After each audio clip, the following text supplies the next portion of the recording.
just a little bit about kind of what I normally photograph. I am not just a landscape photographer, but that's a lot of what I do. And, the landscapes up here in Alaska are incredibly diverse, from our very new and rugged granite mountain to coastal landscapes. Here in Anchorage, we are on the coast of the ocean. So here in Anchorage, we're on the coast, so I get a lot of that. In the non-summer months, Northern Lights, and of course, amazing wildlife photography opportunities we have here in Alaska. So the question might be, why Shenandoah? I think as an artist, I always want to challenge myself, push myself, go to new locations. And, Shenandoah offers some things that I simply don't have here, and that's old mountains and old hardwood forest. We get boreal forest here, Sitka spruce forest, rainforest, but not big old maple, oak, cottonwood forests. So what was my approach? Now, the first thing I did, which may surprise a lot of people who travel for photography, I did absolutely no advanced research at all. I made a deliberate choice to not research photo locations.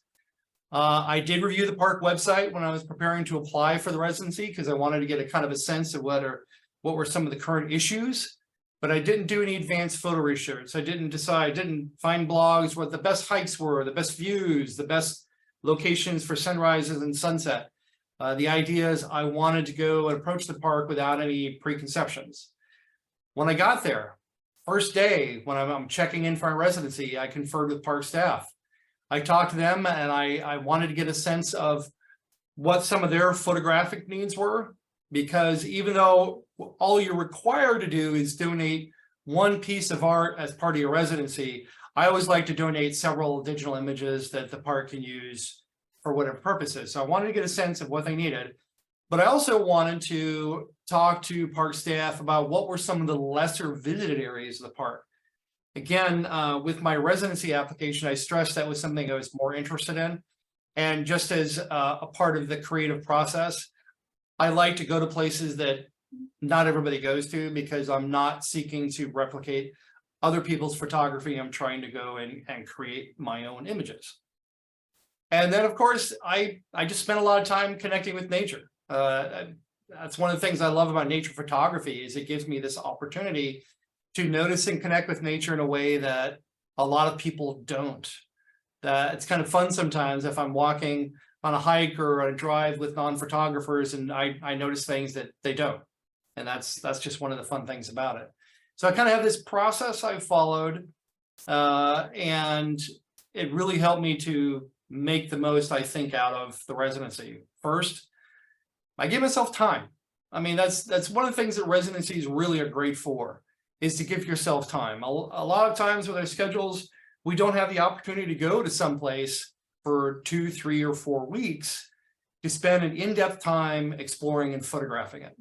So having that time was crucial to developing, I think, a good body of work that represented the park. And so that meant also when each individual hike I went on, I gave myself plenty of time. There was some trails I went on that are in some of the hiking apps, and the hiking app will say, this hike takes, 5 hours, and, I would do it in 10. That was kind of my general rule of thumb, is I would typically take twice as long as what the guides said that hike would take if you were doing it. And I just enjoyed that process of just waiting and seeing what happens along the way. But then also that gave me a chance to explore. I don't like to limit myself to locations that I've read about on social media, and I like to see what I can find, see what I can explore. And Shenandoah is great for that. You've got a lot of designated hiking trails, but you also have this vast network of hiking trails and fire roads and horse trails. And you can just look on a map and go, oh, this area over here, I can connect this fire road with this horse trail, and I'll take this hiking trail over here and I'll loop back onto this fire road, and just make your own route and just find an area of the park and go and explore. And there's some 500 miles of trails in the park that you can spend a lot of time exploring. So that's what I did. I just picked the area on the map, I figured out a route I would go, and then I would go. And in most parks, the key thing really is just to get away from the road for a little bit. And it's really easy to get off the road in Shenandoah. There's just so much of it. It was kind of interesting too, something I haven't thought about, but in Alaska, living at sea level, when I hike, I'm used to hiking up in elevation and back down, but then in Shenandoah, it's just the opposite. You're hiking down in elevation and back up. All told, in my 3 weeks, I did 15 hikes for about 90 miles and about 17,600 feet in elevation gain throughout those various hikes. So I definitely accomplished that part of helping to connect with nature and did a lot of exploring.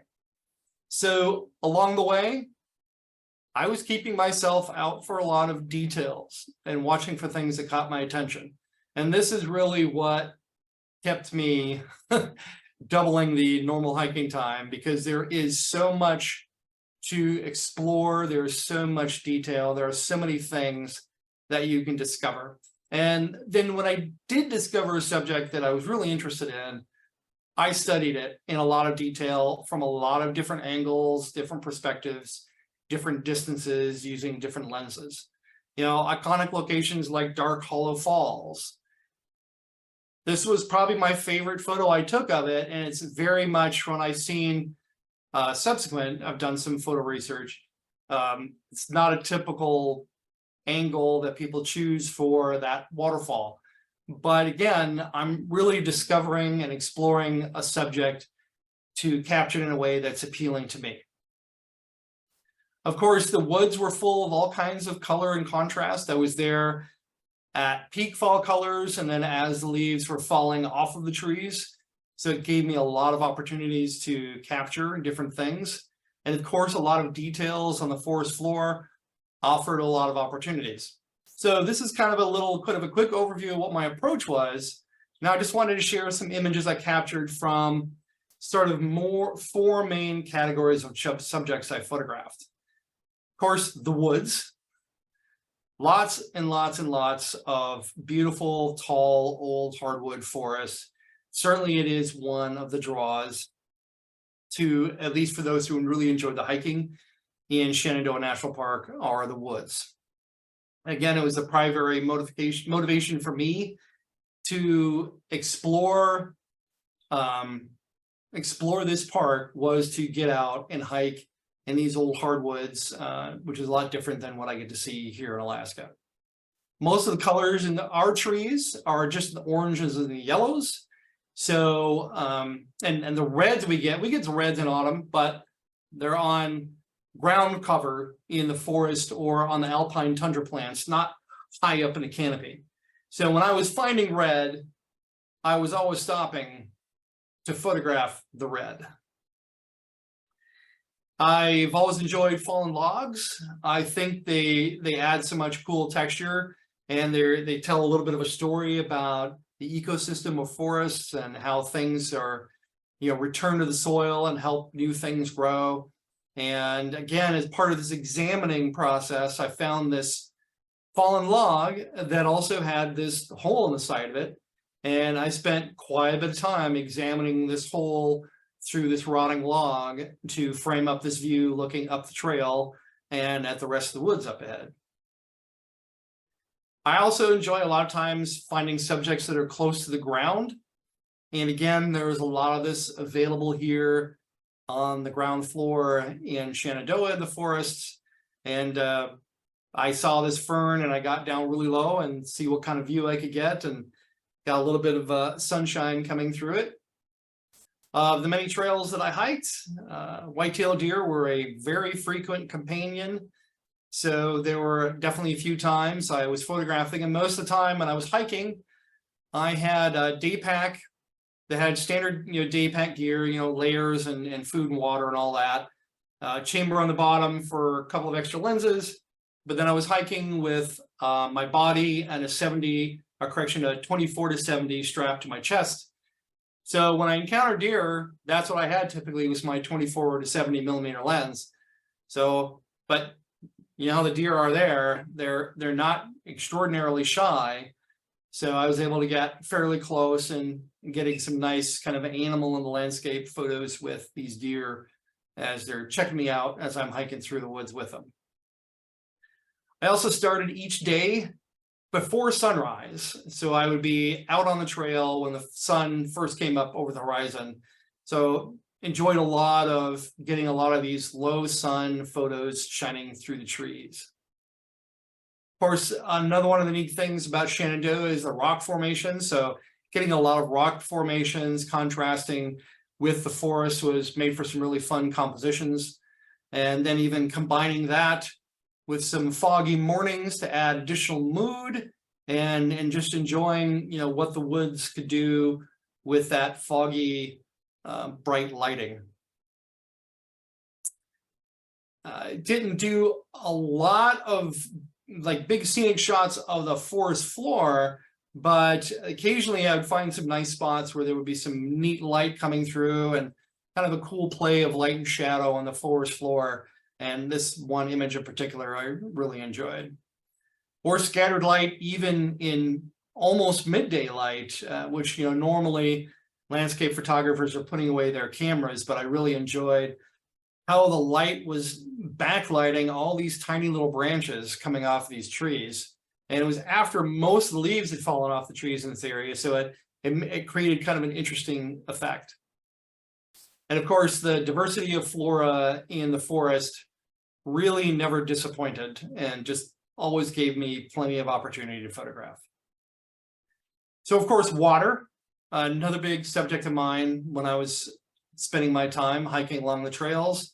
And in fact, it was water that really slowed me down probably the most when it came to hiking time along a lot of these trails, because most of these trail systems go by some kind of stream. Streams with little waterfalls, with little pools, pools that are great for catching and reflecting, mid to late morning color from the trees and color from the sky on the water. Or on those clear blue days when photographing a waterfall in the shade, and it's already a cool tone because it's in the shade, but then you add the white of the water reflecting that blue from the sky, and you get these really kind of dramatic blue looks with the water and the cool tones in the shades. And then a lot of longer exposures too, playing around with these pools where the leaves would gather and the current in the pool would get them moving around into different patterns. And I tried a variety of different things in different compositions to get different levels of exposures. And here, even though it's kind of a late morning photo, I put on about 5 stops of neutral density filter and brought the ISO way down to 64 and f16, and just brought that exposure time down to where I could do about a 20-second exposure in this one pool that just had this perfect circular pattern of leaves just going around and around and around. And another time playing around with looking down on one of those spinning pools, and instead of just doing a long exposure, doing a zoom during the exposure. So taking my 24 to 70 and then zooming in and out from the wider angle to the 24 to the 70 or the other way during the exposure, and then kind of adding this interesting spiral effect. And again, spending a lot of time doing this and enjoying even tighter, smaller compositions with just tiny little bits of water and leaves and moss and rocks all playing together. And of course, I'm stopping a lot and photographing all kinds of manners of water during this residency. And most of the time, if it's near a trail, the hikers are just hiking right on by and they just keep going. They're not interested in what I'm doing. Occasionally somebody would ask, oh, what are you photographing? And I'd tell them and they'd go, oh, that's cool, and then keep going. And the only time I would see other people stopping to photograph is if it was one of the famous, well-known waterfalls that are named, that are destination hikes and all that. And people would spend about maybe 5-10 minutes photographing them or photographing themselves in front of them and then move on. But if I found a really good spot, I'd spend a good half hour or more photographing it. And in many instances, I was exploring completely off trail and seeing that there might be a waterfall or a pool off in the distance and kind of doing some bushwhacking and getting down and getting into it and finding these little gems of spots that nobody else was noticing because they weren't exploring off trail. Nature's details, of course, a lot of those, particularly at this time of year, with a lot of fallen leaves. And for me, it just added another element of a story about the scene. I always try to capture the essence of a location that I'm photographing to really illustrate every aspect about it. You know, if I'm in Denali National Park, I'm going to be photographing big landscapes and alpine tundra macro and wildlife. But if I'm in Joshua Tree, it's mostly going to be landscapes. And here, there was just so much detail to explore. And one of my favorite things I found were these rocks on the backside of Black Rock Summit. They had these massive patterns of round, kind of greenish blue, like a turquoise green lichens. And I was the only person who noticed them, apparently, because people were hiking below them and in front of them and around them, but nobody stopped to check them out and found them nearly as interesting as I did. Isolated leaves, of course. Every time I found one that had an interesting composition, you know, some different colors or contrasting colors or different textures, I was stopping to photograph those along the way. Again, you know, these are leaves from trees that we just don't get in Alaska. And another thing we don't get in Alaska is snakes. So the one time I found a shed snake skin on a trail, I spent some time stopping to photograph that and explore it and just kind of get really excited and also a little bummed out that I was at the wrong time of the season now to get to see snakes anymore. Although oddly enough, it was colder during the beginning of my residency than towards the end. I found that a little perplexing for me because usually later in the season it gets colder, and that's how it works for me. But just again, just so many details. One object there, that item on the left, it's about a fist size, clearly some type of seed, because I flipped it over and it had this kind of hollow center that looked like the inside of a walnut shell. I'm still going to have to research and figure out what that is, but I found it. I thought it was really super cool, and again, spent a lot of time photographing it, and even such to the point where I was trying to make it back to a certain location for sunset, and I stopped long enough and repeatedly enough and tried many different angles to photograph this subject here that I sacrificed making it to that point for sunset just to explore this weird fuzzy seed thing that was on the trail. Carl? Yeah. I think that may be a chestnut burr. Yeah, it was huge. I'd never seen anything like it before. So they would come out about the size of a baseball, I think. Yeah, that's about right. Huh, cool. And I will now have something to Google and take a look at. Thank you. And then lastly, of course, you know, one thing I couldn't go without photographing while I'm in Shenandoah is the big open landscape. I mean, certainly it is a draw to the park. The Park Service has spent a lot of good time designing pullouts and hiking trails that go to great viewpoints. And it's these older mountains that were part of the draw for me. So I did a mixture of photography straight from pullouts to mostly out on hikes, and even some discovering, again, putting my crazy networking of connecting one fire trail with a horse trail and a hiking trail and exploring places that were kind of out in the middle of nowhere. I found this great ledge that had a fantastic view of the mountains and the colors and all of that. And, you know, I tried to get a sense of that big landscape that Shenandoah is known for. But again, usually the only time I would stop at a pullout is if there was something dramatic going on. And again, a lot of times these morning fog events created some cool opportunities to capture some things that were really quite different. And I just enjoyed spending time with them.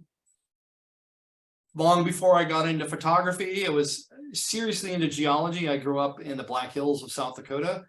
So seeing all of these old rock formations really got me excited. And in a lot of cases too, I found that some of my favorite landscape photos I took were after the sun had set or before the sun had risen.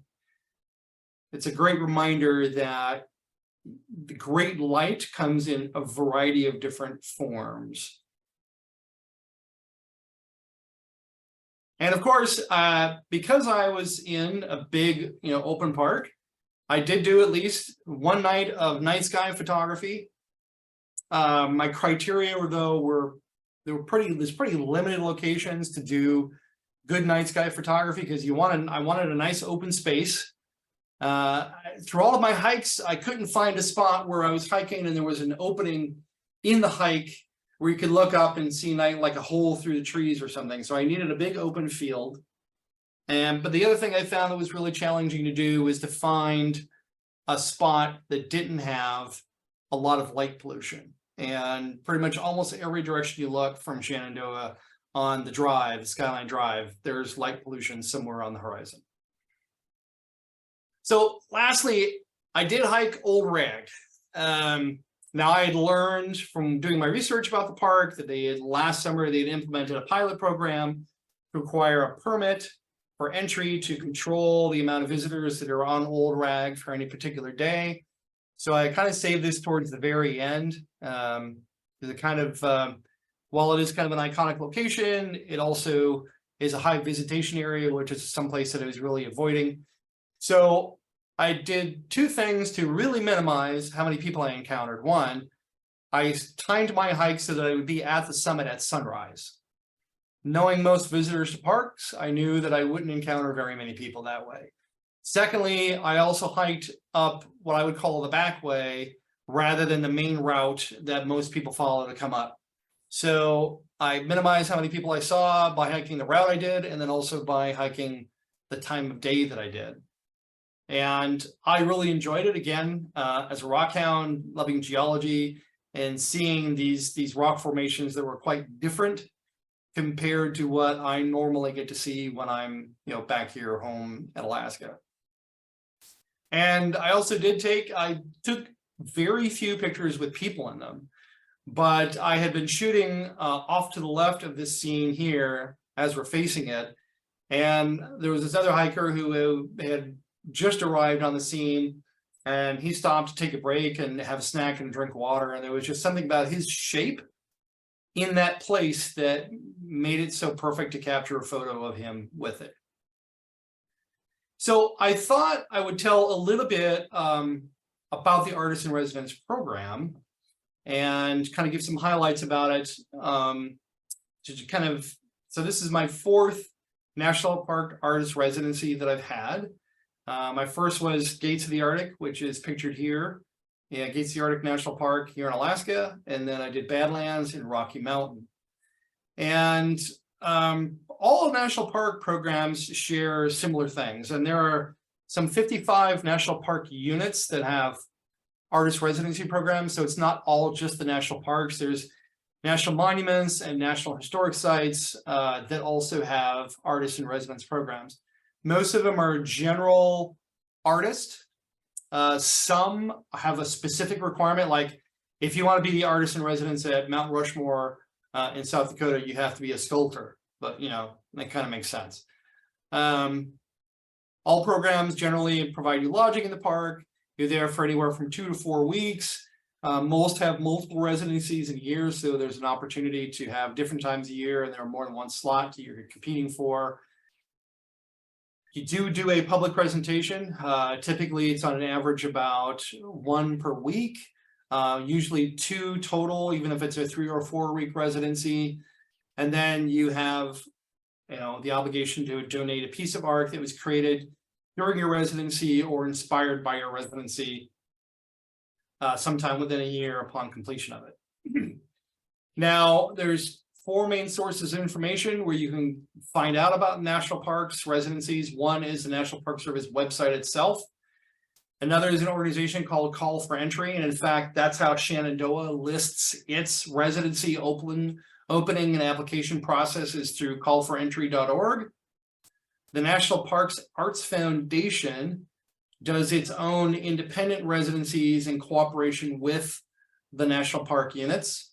And then there's some associated nonprofits that are affiliated with national parks that do residencies. Most national parks have some nonprofit that they partner with for doing educational programming, for funding, and for like maintaining the bookstore and things like that.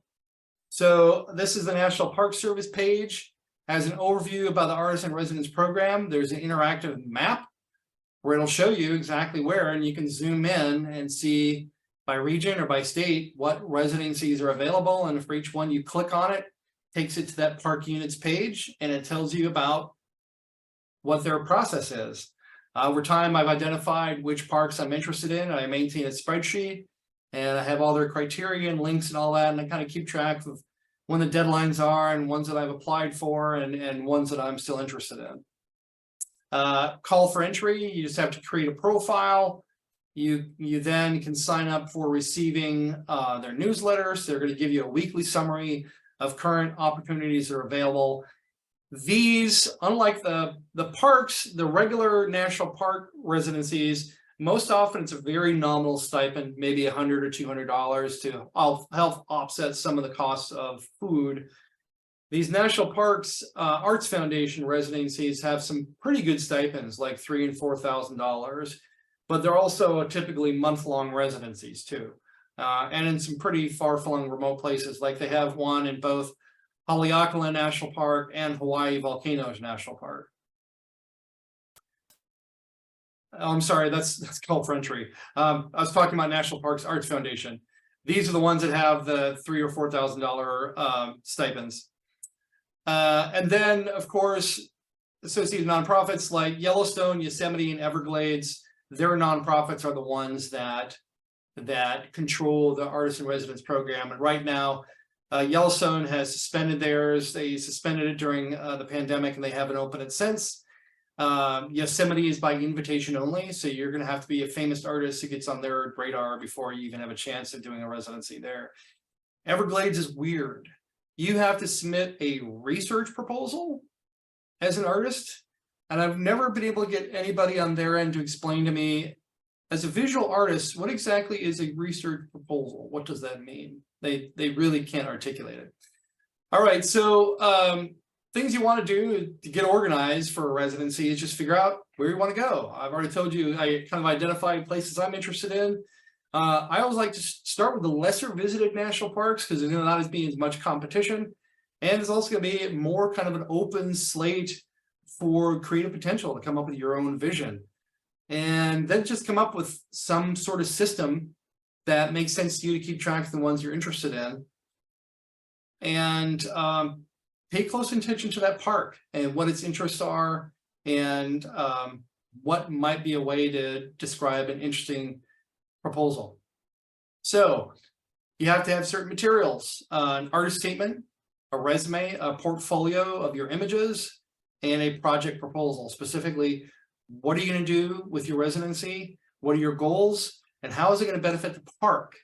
This is something that sometimes throw artists out for a loop because they're always being asked by grants and other programs to say, well, how will this benefit you as an artist? Well, part of the park's mission in having these residencies is to do things that are going to benefit the park. So they're looking for that information. Artist statement, this is something that people really often confuse with a biography or a resume. It's different. This is a, why are you an artist? Why are you a photographer? What's your goal as a photographer? What are you trying to accomplish? Who's your audience? What motivates you to do your art? All of these sorts of questions, not, hi, I've been photographing a Nikon for 30 years and I have X experience and blah, blah, blah. That's not an artist statement. That's not going to get you there. Create a portfolio. I'm sorry, I'm getting ahead of myself. Artist resume. So this is where you can talk about your experience, but the specific things they're looking for is, what kind of training and education you had. Have you had exhibitions? Have you had other residencies? Have you received grants? Have you been published? Have you been interviewed in the media? Are your collections housed anywhere? That kind of stuff. They're not really interested in so much in your clients that you've worked for, but what have you done to produce a body of work and have that represented as an artist? Okay, portfolio. Now, I always kind of have this central bank of 20 images that are my favorite images I like to keep for this. Most park residencies are only asking for about 6 or so. So you keep those on hand, and then depending on what you're saying about your project, your goals for the residency, you just kind of mix and match and select different images, and then boom, they're already readily available. You don't have to search through your whole collection and say, oh, what am I going to submit for my portfolio for this residency? Just have some set aside. Create a collection of Lightroom for your artist residency portfolios and just dump images in there, and then that makes life a lot easier. You don't always want to have the same subjects. What you're looking for is to illustrate that you have a sense of personal style, that people can get who you are as an artist and what motivates you. Lastly, your proposal. Be specific, use plain language. You'll get these people that have these crazy flowery blah blah blah discussions on their project proposals, and I'll read them and I just like have no idea what you're talking about. Now, just a little background there. I've now served as in the selection panel for artists in residence for 3 national parks. One of the things that they frequently ask artists to do is, in the future, they'll go to them and say, would you be interested in serving on the selection panel for this year's applicants? So immediately after doing my Shenandoah residency, I was asked to be on the selection panel for this year's artist in residence. So I've seen a lot over the years of various different things that people submit. So, and one of the things you also want to really articulate well is why will you'll have your stated artistic goals and needs and all that kind of stuff, but why this park? What is it about this park in particular that will be necessary to accomplish your project? Because that's the other thing. A lot of times people will submit project proposals that could just be copy and pasted from one park to another. They don't articulate specifically how this park benefits that project proposal. So it's really important to make that connection. And of course, before I finish, I would like to give special thanks to the Shenandoah National Park Trust. They are the park's nonprofit partner who funds, among other things, their National Park Artists in Residence program. I mean, I stayed at the Skyland Lodge, and it's the Shenandoah National Park Trust that paid for me to stay there for 3 weeks. So that's my presentation, and I am happy to answer any questions that anybody has.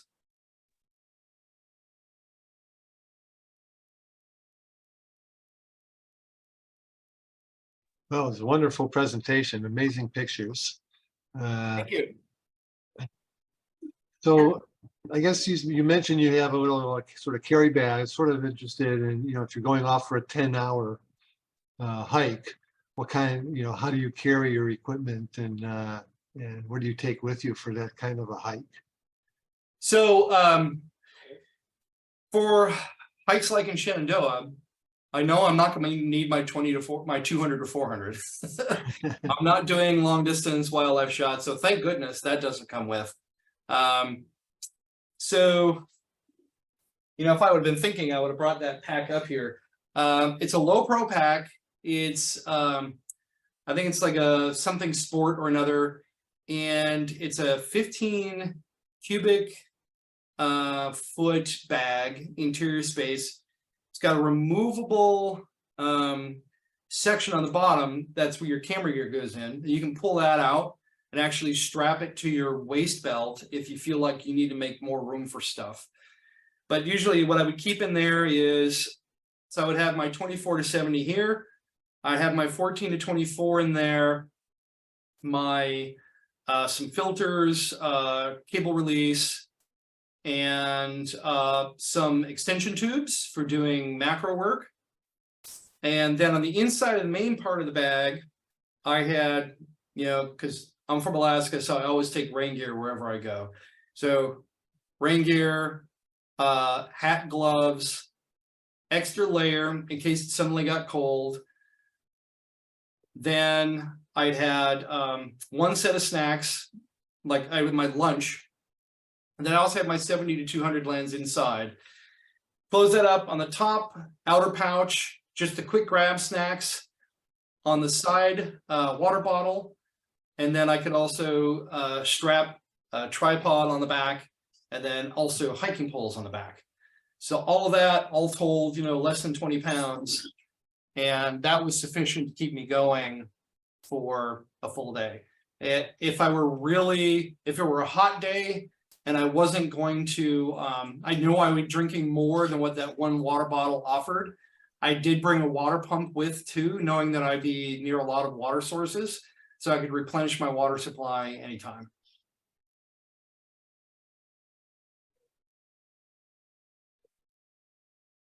Use software apps like the Ephemeris and such to figure out where to be at what time of day? I use that for figuring out, sunrise, sunset, angle of sun, moonrise, moonset, phase moon. And then also, like for picking what night to go out and do my night sky photography, because the moon was getting bigger and brighter later in the residency. So I had to time it to where either the moon was smaller in the sky or it was down for a certain number of hours of window so that it wouldn't overpower the skies and I could get some more of the Milky Way in there. I'd like to know what photo you chose for the donation for your residency. Did you share that with us, or have you? I haven't decided that one yet. So what I typically do is I let the public decide. So for my Badlands residency, I sent the park a little book that I printed out on one of those online book printing places. 20 pages, one photo per page. And then I gave the park ballots for people to vote, and the park collected that information. And then from that's how I chose the image. Since then, what I do is I use Facebook. I'll go on my Facebook page, and I'm going to do this here shortly, and select 20 images, and then just ask people to vote and go with that. I do always, of course, exercise artistic veto power in case I totally and completely disagree. Like, gosh, no on earth would I ever accept, naming a ship Bodie McBoatpants, something like that. So, I want to be able to exercise that. But for most of the part, though, I'm selecting 20 strong images that I would be happy. And then from there, let public decide, and then that'd be the image I'll get printed and framed for the park. But then still select a variety of different images, just the digital files to give to the park for them to use, whatever. And I shot tons of video as well, and probably let the park also have some of that raw video to do whatever they need to use it for. I'm sure you have plenty to choose from. That's great. Thank you. Yeah. What is your Facebook page, and do you also have an Instagram feed? Yes. My Facebook is AK, or is it? It's either Alaska Photog or AK Photog. Now I have to remind myself which it is, because it's not very often I look at my own. What is my Facebook URL?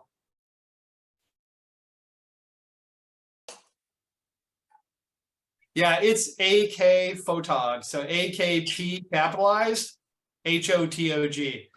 Instagram is easier. It's Arctic Light AK. My website is Arctic Light -AK. So it's Arctic Light AK for my Instagram. Thank you. And I could also put these in the chat too. Well, that'd be great. I thought, well, the images were amazing, but for me personally, the reminder, that lichen shot, the way you composed it, I love shooting lichen, but you made it fascinating by walking around till you found the right composition. And I need those reminders about now. And that was just, I had to just pick, what I thought was one really good representative image of that. I have many compositions from that I was so very happy with. One girl. There you go.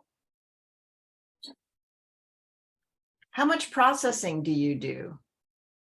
Not a lot. I do just kind of the minimum necessary to overcome the shortcomings of a raw file, how it originally presents when you import it. It kind of, using an old film term, looks kind of flat most of the time. So I'll just do a little bit of hue, saturation, contrast work, and that's about it. Maybe a little bit of some dodging and burning to balance out exposure. I still do like to use as much as possible graduated neutral density filters to get as much of that done as possible in camera. As much of a great tool the Lightroom tools are for using their masks, I still try to do as much of that in camera as I can. Which ND filters do you use? I use the Lee graduated neutral density filter system. Although now, so all of this, by the way, was shot on my Nikon Z9. But now the Z mount 14-24, on the one hand, thankfully, is much smaller than the crazy bulbous huge glass on the F mount 14-24 f2.8. But I still now have to get a special filter system for that because none of the others fit in. Where's the next place that you're hoping to go to be artist in residence? I've been applying several times unsuccessfully to Death Valley and Hawaii Volcanoes National Park. And also once I'll keep trying to Great Basin National Park. And Great Basin I find fascinating because there's two very extreme aspects of the park. One, they've got the ancient bristlecone pines that survive in these 10,000 feet elevations with cold temperatures and strong winds that are really super enduring. And then they also have caverns with stalactites and stalagmites that are incredibly sensitive and fragile. And I find those two contrasts very interesting. And then for Death Valley and Hawaii Volcanoes, I really want to emphasize non-daylight photography. So the margins of the day and the night sky photography. Fascinating.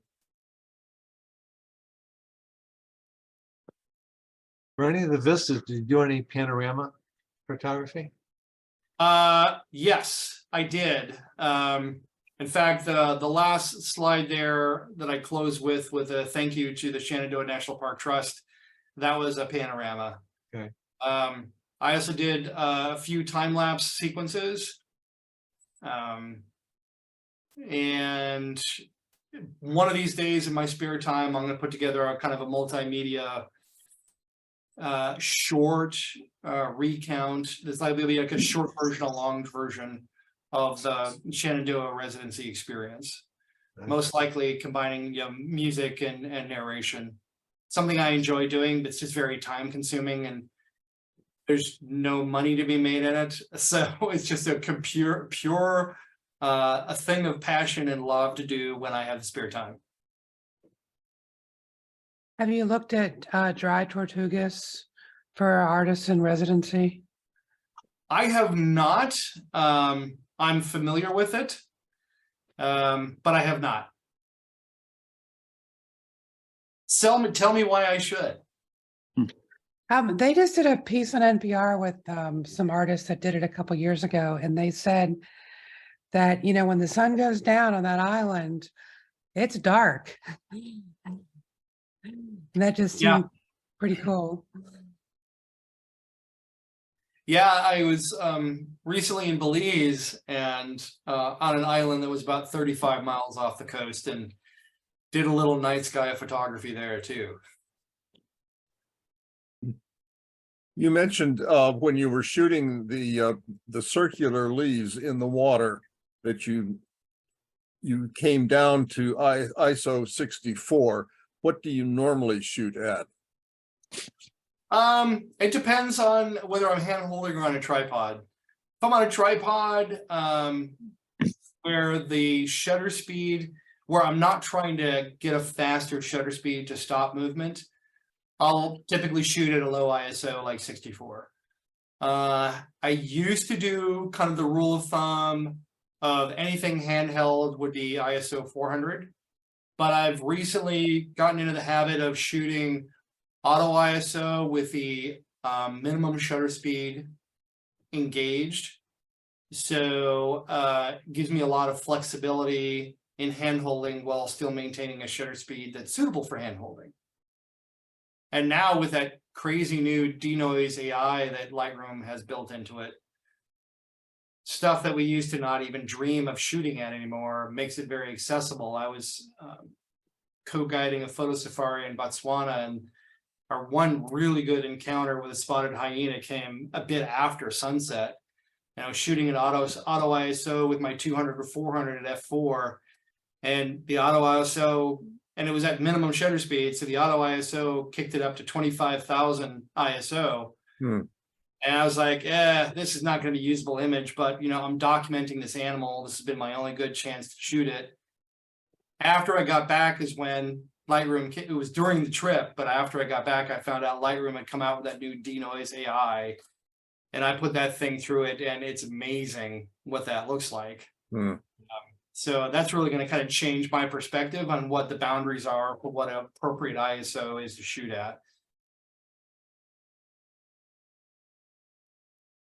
How do you make out with the weight of that camera? It's a little irritating because it's my first mirrorless camera.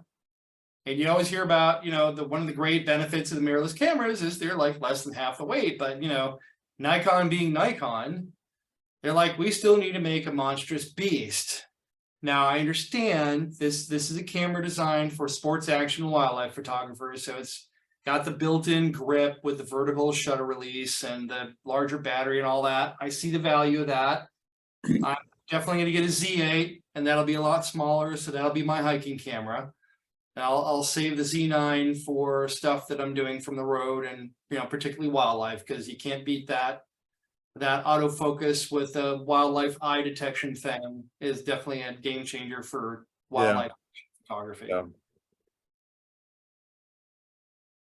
I just got a Z8, and I'm really experimenting with the autofocus and things I've never done before. It is truly amazing. Yeah, it's great.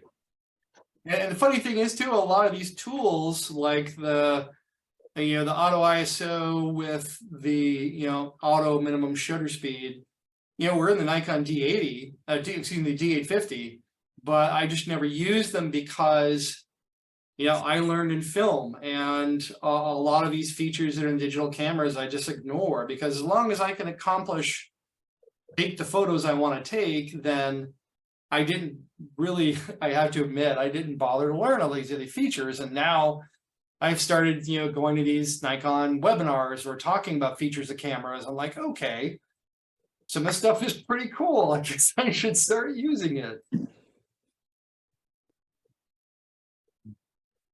I've got a Z9, and I have to admit, the first year that I used it, I shot everything on manual mode, just because that's the way I learned. Yeah. Only in the last few weeks have I started setting up the photo banks and learning to use that. It's a revelation. Yeah. When you're photographing in Alaska, do you ever run into grizzly bears? So interestingly enough, it's kind of weird. So running into bears is always a potential. More likely you'd run into a black bear than a brown bear. Statewide, it's about a 4-to-1 ratio of black bears to brown bears. And here in Anchorage, we have a population of about 300 bears. 220 of those are black bears and 80 brown bears. So it's always a potential. But just like being around any wildlife, you've got to be alert for them being around. Quite frankly, I'd much rather photograph around bears than American bison. I grew up with bison and they scare the heck out of me. They don't give you any signals at all. They just go from staring at you to charging. There's no in between. Brown bears, they escalate a lot. They give you a lot of nonverbal cues, body postures, movements, sounds, all kinds of stuff before. Now there's the occasional incident where you might come around a corner and surprise a bear that's with its cubs, or surprise a bear with that's eating something, at which point in time they're going to instantly attack because it's a defensive attack. But I've been around bears a lot and I've never had a problem with them. Did you run into any at the Shenandoah National Park?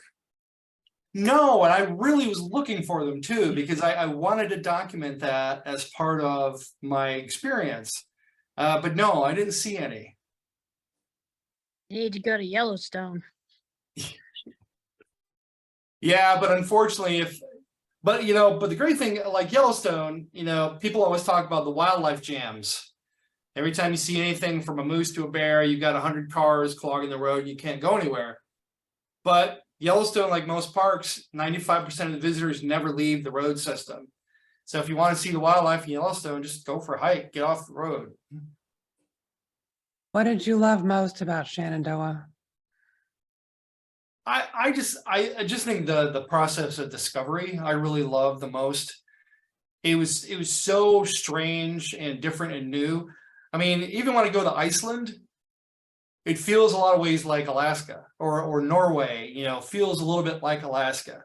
Shenandoah just didn't feel anything like Alaska. And I think the other part I enjoyed a lot was because of my approach to photographing the park, I very rarely encountered other people when hiking. And if I did, it was very brief and they were off and doing something else. And I was still there photographing whatever I was photographing.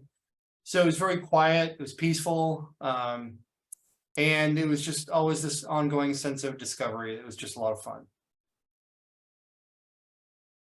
Well, you were there at a pretty time of year also. Yeah. And I got lucky with the weather. The weather was fantastic. It only got to be like really crappy weather about the last 2 days, or about the last 3 days. And then one day I was like, I'm still going to go out and take pictures. And then for the last 2 days, I was like, man, I've done a good job of representing the park. Most leaves are off the trees now. The wind and the rain are definitely knocking the ones off that we're still clinging on for dear life. So I felt like I could let it go at that point. Well, you did a good job. Great photos, great presentation. Thank you. One of the things I enjoyed also discovering about the area, now this wasn't in Shenandoah, was all the great wineries you guys have out there. My wife and I love wine. Sometimes we travel just for wine. And so when I got into DC, I got my rental car and I went to Costco to load up on supplies. And then I drove to the park. And the closer I got to the park, I kept seeing signs for wineries and vineyards. And I was very perplexed, but intrigued. And ended up visiting a few vineyards in the area. And I found one that I absolutely fell in love with. And my routine on Sunday afternoons was, after doing a morning hike, to go to this particular vineyard and just sit, use their Wi-Fi, because the Wi-Fi where I was staying in the park wasn't so good. So use their Wi-Fi to get some work done and to just get a charcuterie plate and a wine flight and enjoy the afternoon. And I will be going there next summer to do a show at that vineyard. So that's the Muse, M-U-S-E vineyard. It's in Woodstock. Yeah, we know that one. Oh, yeah. I've been a number of times. Yeah, so I've been emailing with them about doing an exhibition there next summer. And then while I'm out there, I'll do another presentation in the park, and then with another photographic group as well in person. So I'll keep you guys apprised about that. If anybody wants to come out and see the show out at Muse. That would be great. Yeah, it's a very good vineyard. We've got a number of their bottles in the cooler at the moment. Yeah, we joined their wine club. So Yeah. All right, well, thank you very much. Appreciate it. And My pleasure. No, thank you. presentation. Any other Great questions? job. Yeah, Beautiful. All right. No. really enjoyed it. Thank you. Appreciate it. All right, thank you. Yeah, well, thank you. Thank you. Great, appreciate it.